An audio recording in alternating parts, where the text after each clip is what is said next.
The smoke that lingers. Night fell heavy over the ruined west outpost.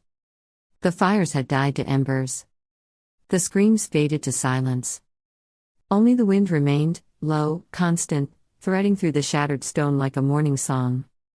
Selene sat on the cold steps of the outer wall, her hands still stained with blood. The stars above seemed impossibly distant. Too clean. Too far. She had not removed her armor. Couldn't. It felt like the only thing still holding her together. Cassian lowered himself beside her with a soft grunt, his movements stiff with bruises and exhaustion. He offered a flask of water. She took it silently, drinking in slow, measured sips. "You're bleeding," he said, reaching gently for the cut at her brow. Selene flinched. "Not from pain, from kindness." "It's nothing." "It's something," he replied, dabbing at it with a scrap of cloth. They sat in silence for a long while. Around them, the rebels moved like ghosts through the wreckage, tending fires, comforting the wounded, carrying the dead. General Mara's second-in-command, Joran, had taken command of the recovery. He moved with quiet purpose, giving orders in low tones. No one raised their voice. Even victory felt like a funeral. "They're looking to you," Cassian said softly. Selene stared at the broken gate. The charred remnants of the Dominion's banner. "I'm just trying to keep us from collapsing." "You're doing more than that. You gave them something to believe in." She closed her eyes. Later, Selene wandered through the makeshift infirmary, a hollowed-out grain hall lit by lanterns and prayer candles. The wounded lay on straw mats, wrapped in bandages, some still murmuring fevered dreams. A young girl sat beside her brother's cot, holding his hand. An old man whispered thanks to the stars. A healer sang softly to a soldier missing both legs. Selene knelt beside one cot, where a boy no older than 15 slept, his arm crushed and splinted. He had carried messages through the outpost under fire. She reached out and adjusted the blanket over his chest. A whispered voice spoke behind her. "They would follow you into the fire."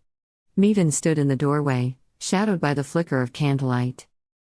Her blade was still at her hip, but for once her tone held no sharpness. "Then I need to make sure there's still something left on the other side," Selene murmured. Meaven crossed the room, pausing beside her. "You think this was the end of a battle? But it's only the beginning of your burden." Selene didn't respond. Meaven's eyes softened, barely. "Sleep tonight. Or you'll start thinking you're invincible. That's how leaders die." Then she was gone. Selene found herself back atop the tower near midnight. Cassian waited for her there, cloaked against the wind. He didn't speak. Just opened his arms. She stepped into them. They held each other for a long time, wordless, motionless, wrapped in silence and smoke. No fire. No blade. Just the thudding of hearts and the weight of survival. When Selene finally spoke, her voice cracked like old stone. "I thought I'd feel joy. I thought this would taste like victory." Cassian kissed her temple. "Victory is bitter before it's earned." She turned into his embrace. And for the first time since the rebellion began, she let herself cry. The wind carried the scent of ash and hope across the ruined city. In the quiet that followed fire, something else began to grow: resolve. The Warden's call. The incense in the Warden's chamber was not sweet. It was charred myrrh and ironroot, ground and burned in long black bowls that lined the stone walls. The smoke coiled in lines, never drifting free. Dominion discipline controlled everything, even air. High Warden Cauldron stood before the flame-etched seal of the triumvirate. His armor was unmarked obsidian, his helm gripped in one gauntleted fist. Bald, pale, and statue still, he stared down at the blood-stained map on the long command table. "They've struck the outpost," said the officer kneeling at his feet. "The Westgate district has collapsed into full defection. Militants. Civilians. Temple breakers." Cauldron did not move. The flame of the incense caught the sharp angles of his cheekbones. Cauldron turned his head slowly. His voice was flat. "Belief is not truth. Truth does not waver. Find her. Yes, Warden. Another officer stepped forward. This one bore a scar across his face, earned during the Purge of Hollow Spire, and worn with pride. Shall we call for reinforcements from the Citadel? Cauldron's fingers twitched once. No. He finally lifted his eyes to the ranks of armored soldiers gathered in the chapel beyond the chamber's open doors. 200, at least. All arrayed in black and red, helms polished, faces unreadable. We do not ask for help, he said. We cleanse. That is our charge. He stepped away from the table. Bring them in. 2 guards opened the chapel's inner gate. From a side corridor, 12 men and women were dragged forward, bound at the wrists, ragged, hollow-eyed. Some had bruises. One limped. All bore the same brand scorched into their skin, a broken flame.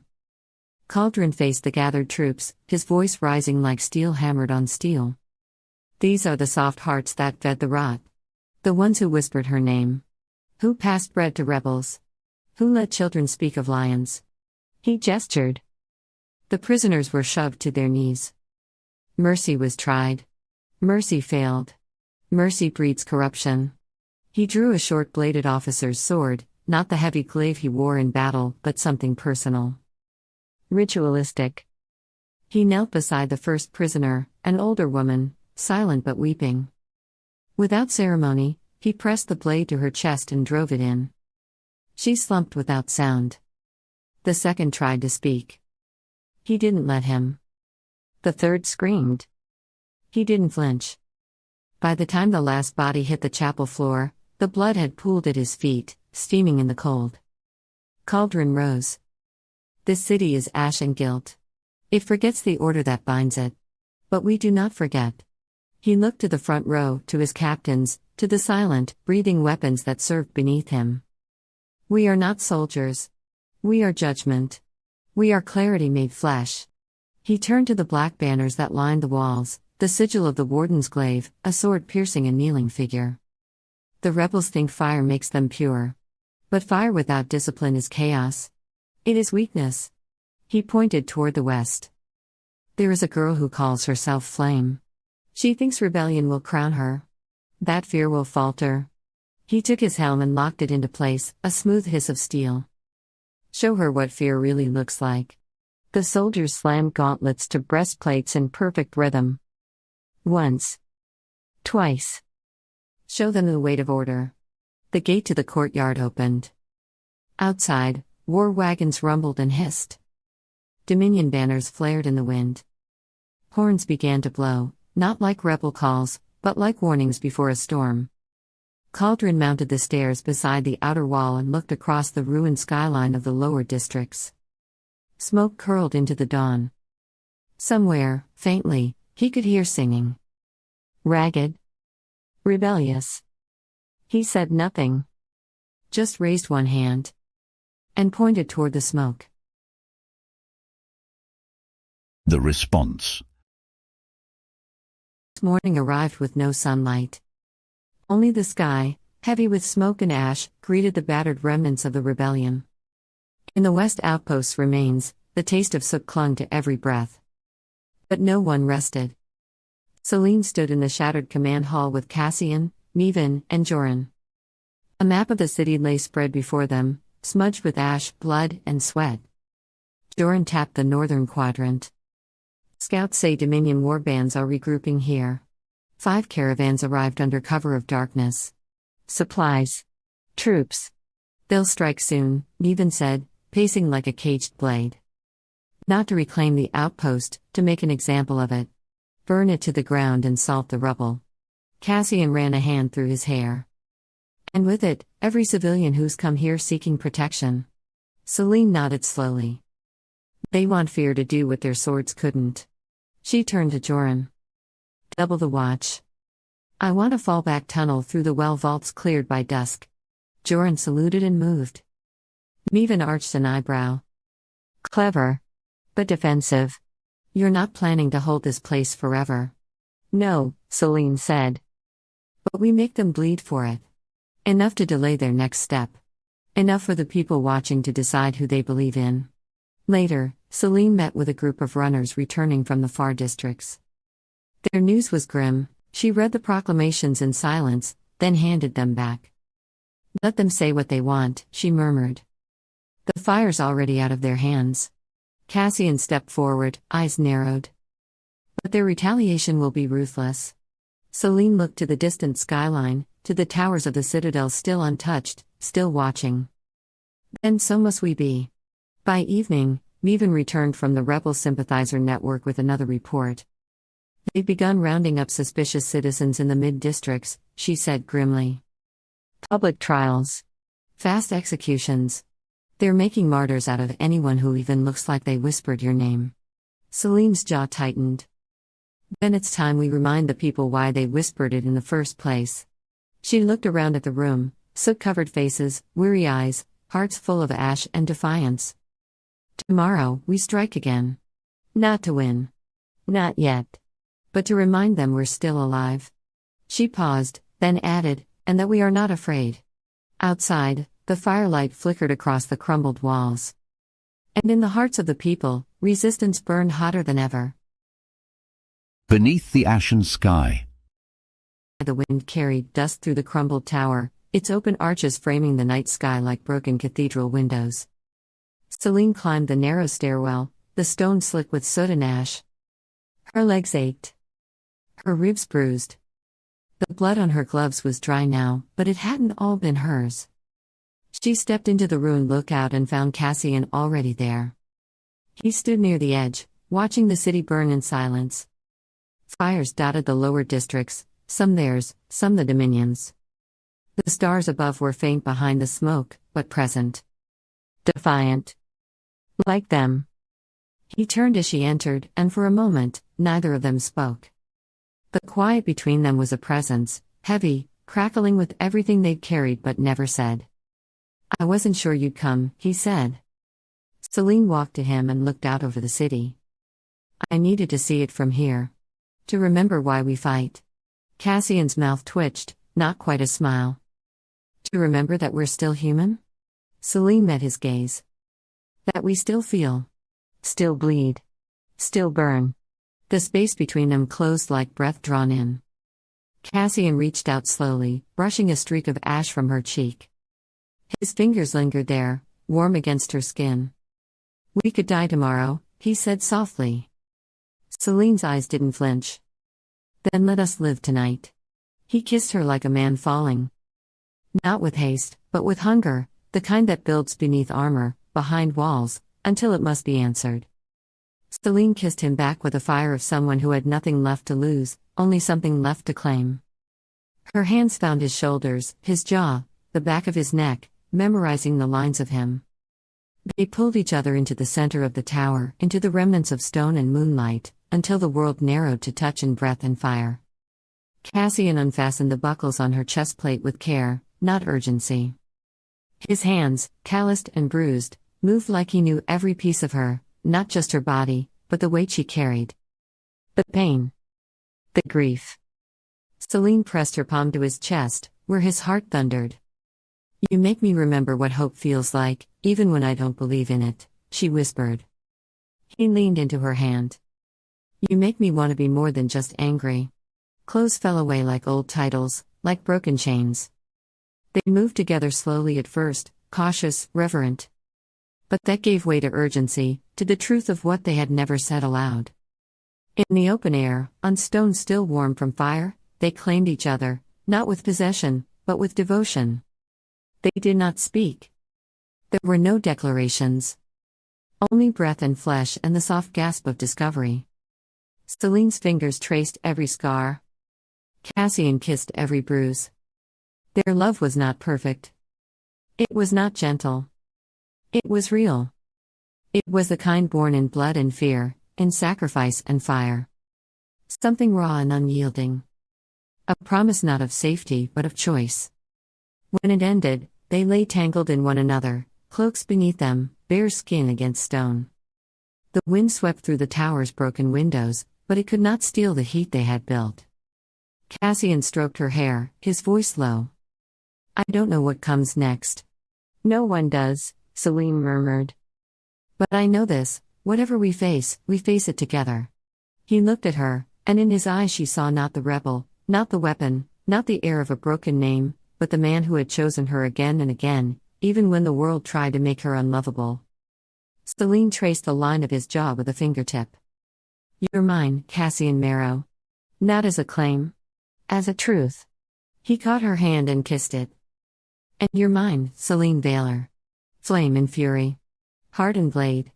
They stayed there long after the fires dimmed and the sky lightened into the pale lavender of morning. Not speaking. Not sleeping. Chapter 10. The Warden's Price. Smoke curled into the sky from the shattered ruins of the West Outpost, a black banner drawn across the dawn. It was the first Dominion stronghold to fall in a generation. And with it, something stirred in the city beneath the citadel, something louder than whispers, stronger than fear. Hope. Not the fragile hope of prayers and silence. The dangerous kind. The kind that fought back. Selene walked through the lower city at dusk, cloak pulled tight, eyes lowered. But the people had already begun to look up. Mothers murmured stories to their children, not of saints, but of rebels. Old men sharpened blades that had gathered rust for years. And here and there, scrawled in soot or scratched into stone, was a simple symbol, a circle split by a dagger. She passed a child no older than 6, crouched in the gutter, twisting scraps of red cloth into a doll's sash. When the girl caught Selene's glance, she smiled, a crooked, gap-toothed thing, and tucked the sash away like a secret. Selene's throat tightened. Hope. Terrible, burning hope. Cassian found her near the cracked fountain square. His fingers brushed hers in passing, a touch, a tether. "Word from the North Districts," he said. 2 outposts raided. Supply lines torched. Even the ferrymen are refusing Dominion tolls. Selene's pulse skipped. Too soon. Too fast. "We're not ready," she said. "They are," Cassian answered quietly. "They've waited their whole lives for someone to tell them it's allowed. To hope." So had she. That night, they gathered in the ruins of a chapel blackened by fire, stone ribs arching overhead, stained glass long shattered. Rain fell in uneven rhythms through the broken ceiling, dripping onto the altar where maps lay scattered like old bones. Wax smeared the corners. Blood dotted the edges. In place of holy relics, there were supply routes, weak points, troop estimates, the liturgy of war. Marathorn, hard-eyed and unflinching, stood at the altar like a battle priest. She leaned over the maps and dragged her dagger through a red-marked corridor, a narrow artery between 2 districts. "We hit the south gates," she said. Her voice was gravel and steel. "Cut the citadel's spine. Without their reserves, the high bastion falls." It was sound. Strategically sound. A blow that could shatter the Dominion's grip on the city core. Selene stood a pace behind, still streaked in ash, her hair damp from the rain. Her hand rested lightly on the hilt of her blade, though her body sagged with exhaustion. Hours later the candlelight was lower now, the chapel colder. The burn on her side throbbed in quiet rhythm with the falling rain. But something in her hesitated. It was the right move, politically, tactically. And yet, she felt it coming. A change in the air. The cost. The answer. The chapel doors slammed open. Wind roared through the open archway. Rain curled across the stones. Marathorn entered without ceremony, her dark cloak soaked through, her boots caked in city mud. 2 scouts trailed behind her, pale, wide-eyed, and shivering like dogs kept too long in the cold. Marathorn didn't speak. She crossed the chapel floor with long, sharp strides and tossed a scroll onto the altar. The wax seal was black as coal, imprinted with the Dominion's triple crown insignia. Cassian stiffened beside Selene. Mara's mouth tightened. Selene didn't move. "He's here," Marathorn said. Her voice was low, steady. But even that steadiness couldn't hide the undertow of fear. "The Warden," she added. A name.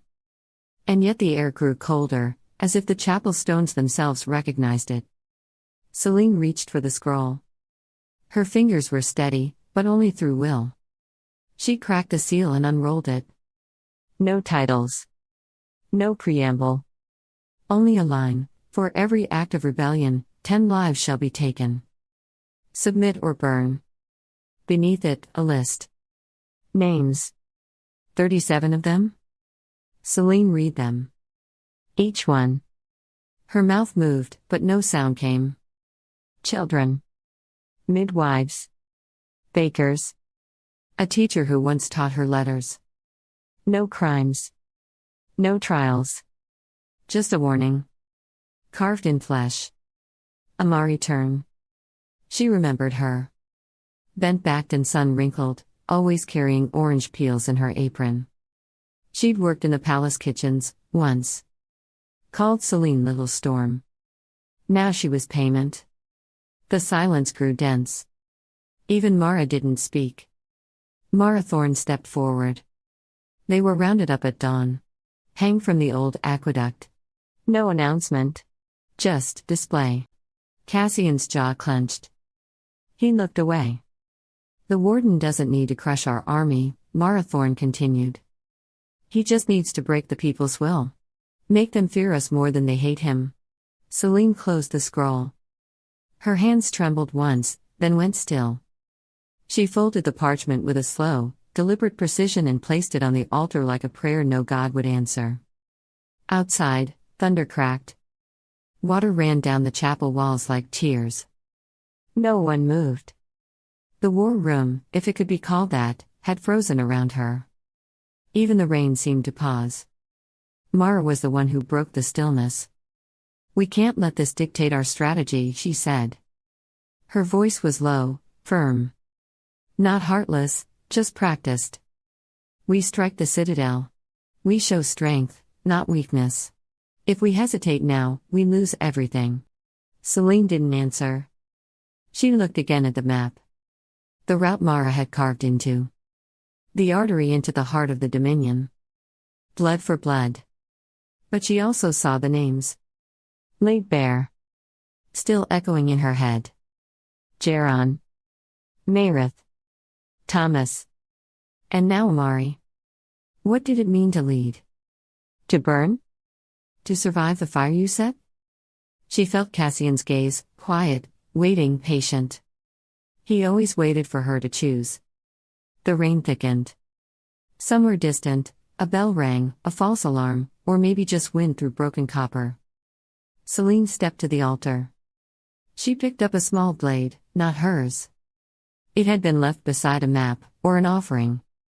And she carved a line of her own into the route Mara had drawn, a new path. Flanking. Harder. Slower. Through the old workers' quarter. Past the aqueduct. Then we do both, she said. Her voice was iron. Mara blinked. Both?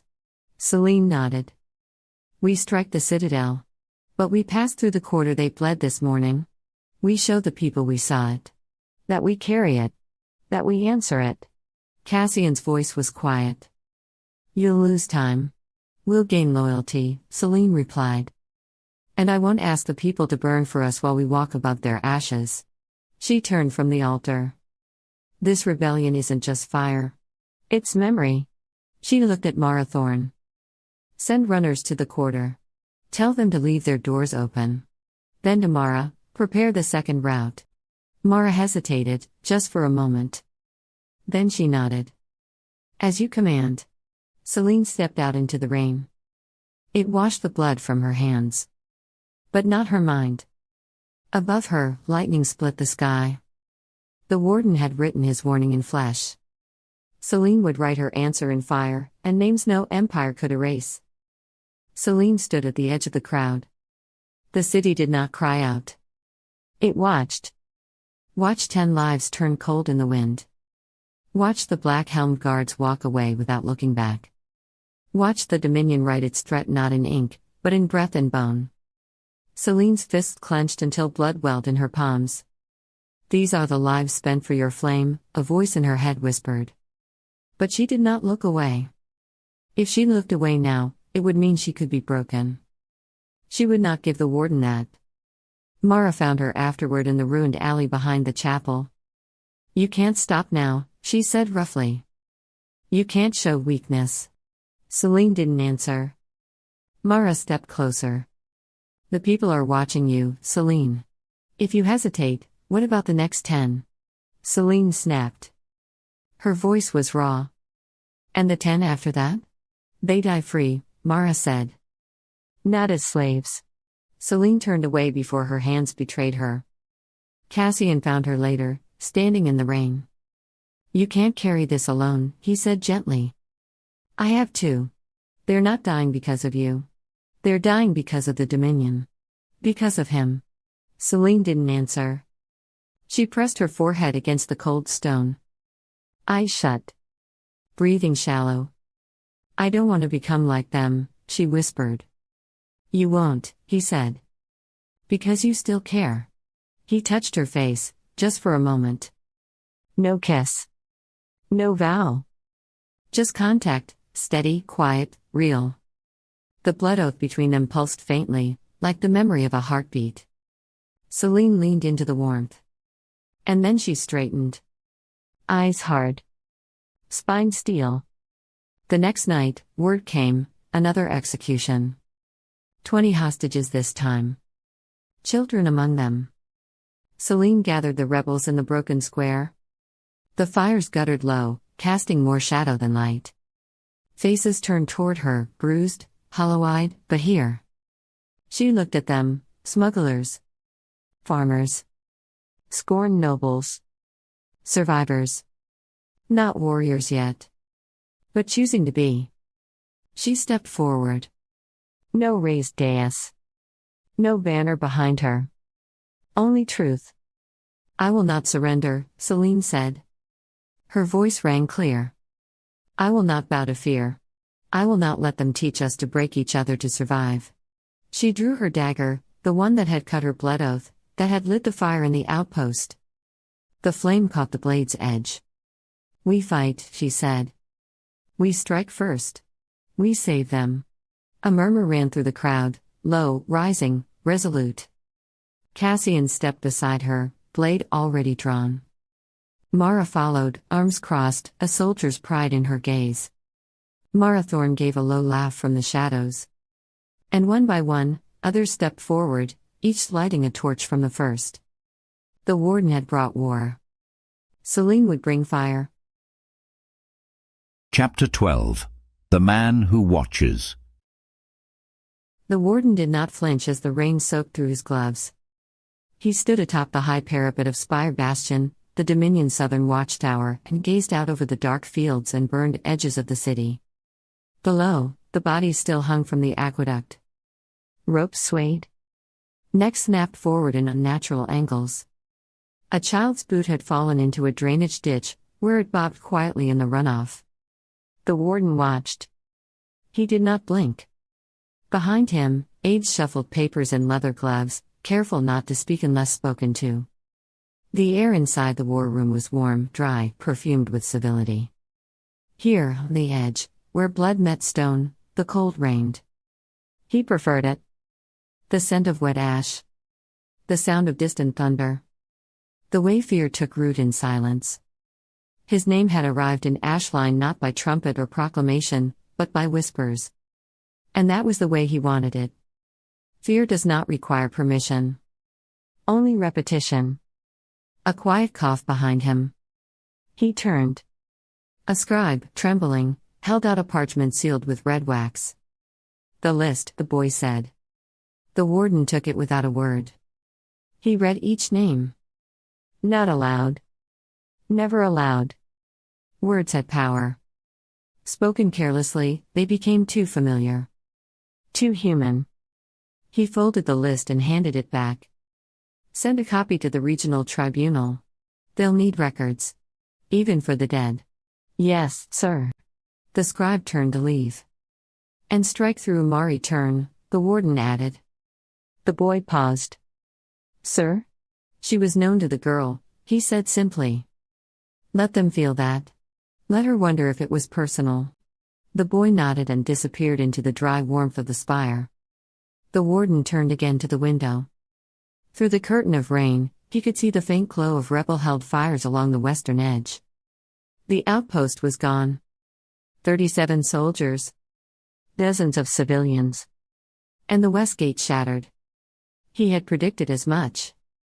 What mattered now was not the gate, but what the city remembered about how it was taken. Not the fire. But the cost. He descended the steps of the tower slowly, deliberately. His boots echoed in perfect rhythm. Past the armory. Past the prisoners. Past the quiet cells where those who once shouted now simply breathed. In the lowest vault, he entered his office. Not a room of luxury, a room of stillness. Stone walls. No windows. A single table. A small brazier. 4 chairs. 3 always empty. He removed his gloves and placed them neatly beside a bowl of black ink. He rolled up his sleeves. The ink was warm, scented faintly with copper and myrrh. One of the aides returned, carrying the wooden box. Unsealed, the warden said. The aide obeyed. The lid opened with a hiss of iron clasps. Inside, scrolls. Dozens. Each tagged with a name and a sigil. Rebel sympathizers.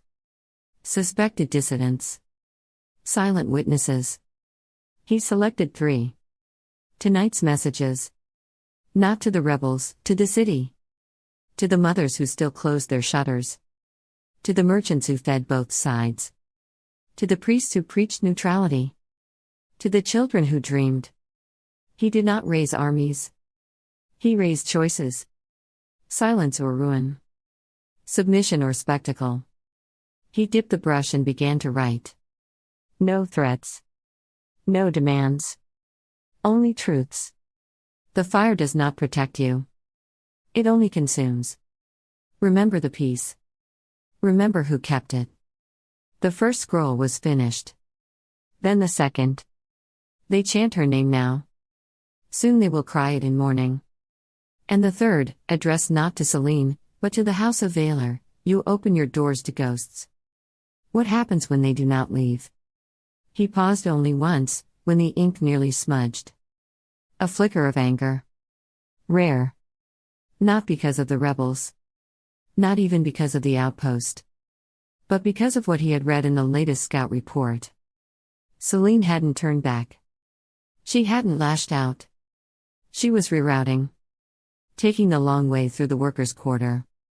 Marching past the very bodies he'd hung as warning. She was answering him. Not in kind. But in presence. The warden's lips parted, not a smile, not quite. But something colder. Deeper.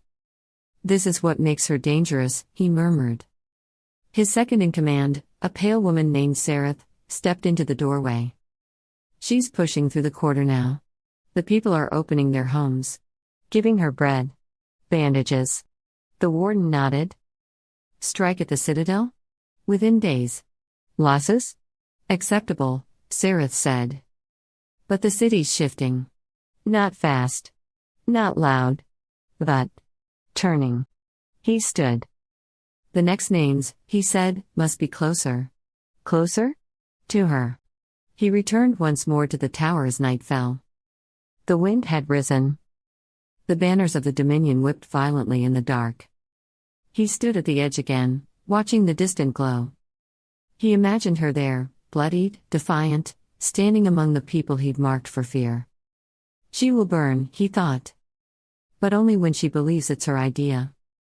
He whispered the word into the wind, not a curse. Not a threat.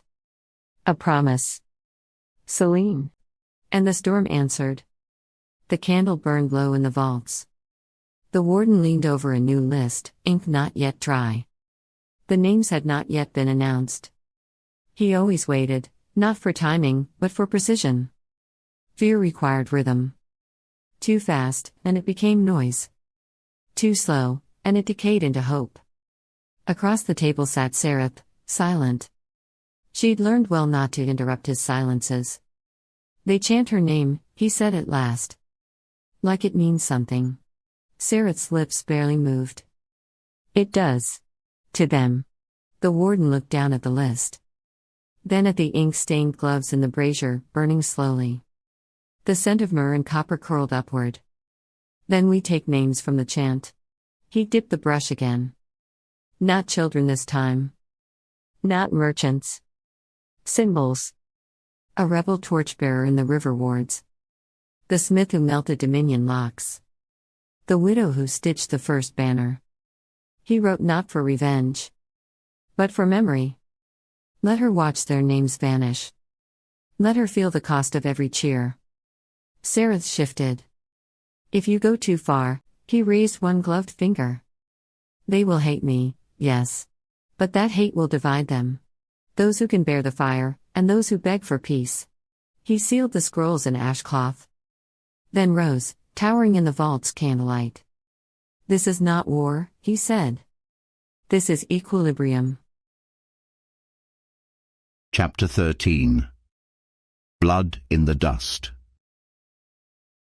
20 hostages knelt in 2 lines, heads bowed beneath crimson hoods, hands bound, back straight in terrified silence. And beside them, him. The warden. A mountain of dark steel and silence. He stood motionless, executioner's blade draped across his broad shoulders like a cloak, his helm black and featureless, no eyes, no mouth, only reflection. Selene couldn't look away. This wasn't a battle. This was a performance. A ritual. A declaration. Behind the platform, soldiers in Dominion black paced the perimeter, their armor etched with the crown sun insignia. Their boots struck the stone like hammers on a tomb. A single crow cawed overhead. No answer came. Even the sky was afraid. Cassian slipped beside her, silent as shadow. His breath warmed her ear. We're in position. Selene nodded once, not trusting her voice. She felt her pulse in her throat, her wrists, her ribs. Every part of her wanted to run, and every part of her refused. Mara Thorne arrived next. The general wore no armor, only a black band tied tight around her upper arm, the rebellion sign of the willing. Her sword gleamed at her side. We strike fast, Mara said, her voice grim and sure. 2 minutes from breach. Get the hostages, or don't come back. Selene looked past them at the rebels, ex-soldiers with hand-me-down blades. Cobbled together armor. Merchants with crossbows. A priest clutching a firebomb. Thieves and smiths. Dreamers. Not an army. A promise. This isn't just a rescue, she said softly. It's a reckoning. We show them that fear ends here. Cassian brushed her hand, a touch, a vow. You lead, he murmured. We follow. Selene reached beneath her cloak, drew her dagger. The same blade that had bled her oath. The same that had cut free the bound. The sun began to rise, pale and bloodless. She gave the signal. Chaos erupted. Mara's group surged into the square from the north, a ragged charge of fire and fury. The Dominion soldiers barely turned before blades met bone. Crossbows snapped. Smoke bombs burst in blooms of choking ash. The rebels roared. Selene's team flanked from the east, cutting through the old marble archway into the heart of the square. She ran like fire incarnate, no fear, only purpose. They reached the platform as the first executioner raised his blade. Selene's dagger sang. She lunged, drove the steel beneath his ribs, twisted. The man dropped soundlessly. Cassian leapt past her, cutting down another guard before his sword left the scabbard. Move! Selene shouted. Cut them loose. The hostages stirred, dazed, trembling. Selene slashed bonds. Dragged them to their feet. One child clung to her arm, eyes wide and wordless. She gritted her teeth and shoved him toward the sewers. Go! More rebels spilled onto the stage. Arrows hissed. Blades flashed. Mara's banner, the black sun, rose high above the clash. But so too did the enemy's numbers. The Dominion rallied. New ranks poured into the forum, fresh, organized, unafraid. They came in silence, their helmets polished, boots perfectly in step. The Warden's elite. Selene turned, just in time to see Mara drop her second opponent, blood spraying in a wide arc. But then, bolts flew. 3 found their mark. Mara staggered. No. Selene screamed, but the battle swallowed her voice. Their eyes met across the chaos. No words. Just that steady gaze, the same she'd worn in firelight, in war councils, in defiance. Go. Live. Win. Blood bloomed across her chest. Mara fell to her knees. And still she struck, dragging one more soldier down with her. Selene froze for half a second, until a blade hissed past her cheek, biting air. She turned, screamed orders. Cassian. Move. He was already dragging hostages toward the sewer grate, teeth gritted, blood slick on his tunic. 2 rebels followed with torches. Another fell behind them, coughing blood. Selene looked once more toward Mara's fallen body. Then she ran. They plunged into the sewers, wet stone, the stench of mildew and old ash. The sounds of pursuit faded behind them, swallowed by ancient tunnels. Selene stumbled into the dark, her body aching, her soul screaming. They had saved the hostages. They had lost Mara. And it hurt, more than she had expected. More than she could yet understand. They emerged in the Undercity just before dawn. Ragged. Bloodied. Alive. Selene collapsed against a wall of damp brick, the chill biting through her bones. Cassian sank beside her, streaked with soot, breathing hard. He cradled his side with one hand, the other still smeared with another man's blood. 17 made it, he said quietly. 3 didn't. Selene's heart twisted. She shut her eyes. Too many. Not enough. Around them, freed prisoners whispered names. Rebels wept. A woman prayed aloud to a god Selene had never known. The citadel's bells began to toll above, loud, low, furious. Not mourning. Vengeance. Cassian's hand found hers. She gripped it like lifeline. And then she stood. Her knees trembled. Her voice cracked. But still, she spoke. To those we lost, she whispered. To those we saved. To those still waiting. She raised her dagger once more, no longer a weapon but a symbol. Not for vengeance. Not for survival. A pause. Breathless. Broken. For the ones who still believe. And somewhere deep inside her, the blood oath stirred, not pain, not fire. The arrival. Ash still hung in the morning air, thin as breath, soft as regret. The fires had gone out, but the heat lingered. Charred stone, broken glass, scorched banners, they were the aftermath of survival, not victory. And in the square beneath the shattered dome, the rebellion waited in silence. Selene stood at the edge of the stone platform, arms crossed, cloak drawn tight against the wind. She watched her people, bruised, bone-tired, but alive. The flames that had consumed the Dominion's record still echoed in their eyes. Cassian joined her quietly. He didn't speak. He didn't need to. Behind them, a runner approached. From the northern quarter, the boy said, panting. He's alive. Kale. They pulled him from the vault. The warden took him. Cassian's expression didn't change, but his jaw set hard. Selene said nothing. He's joined them, the runner added. They're calling it redemption. A traitor's repentance. Cassian exhaled slowly. Then he'll be on the front lines. Would you kill him? Selene asked. He looked at her. Only if he makes me. The runner left. The silence returned. But it wasn't empty now.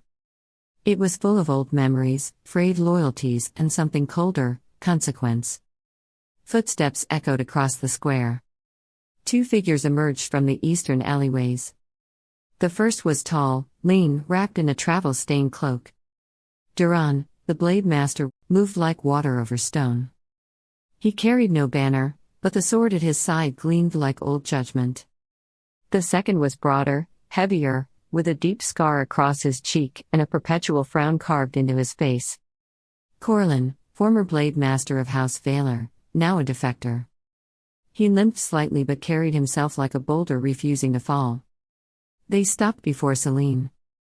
"We came as soon as word reached us," Duran said. "This city bleeds. But it breathes." Corlin grunted. "We saw the fire from the ridgelines. If you're burning it down, someone better be ready to hold the blade." Selene nodded. "We need discipline. We need fighters who can survive what's coming." "Then you call the right ghosts," Duran said. "Not ghosts," Cassian muttered. "Knives." The two men exchanged a look. Perhaps a fragment of mutual respect, or just sheer exhaustion. Selene turned to the square. "Train them. Shape them. We hold the outer wards until the next wave." Duran bowed his head slightly. Corlin cracked his knuckles. "We start at dusk. If they can't hold a blade, they'll learn to block one." Selene let the moment linger. Then she walked to the edge of the platform and looked out over the battered city. Ash drifted like snow. But in the distance, dawn was breaking. She didn't speak again. She didn't have to. Let the city breathe. Let the rebellion remember why it lived. Let the fire wait. For now. That night, after the last drills, Duran and Corlin sat by a low fire near the edge of the camp. Sparks drifted upward, swallowed by the dark. Neither spoke at first. The silence was not awkward, it was earned. Shared. Finally, Corlin reached for a battered flask and passed it across the fire. "You still move like the court never fell," he muttered. Duran accepted the flask but didn't drink. "And you still hit like you're trying to break the world." Corlin snorted. "Maybe I am." The fire cracked.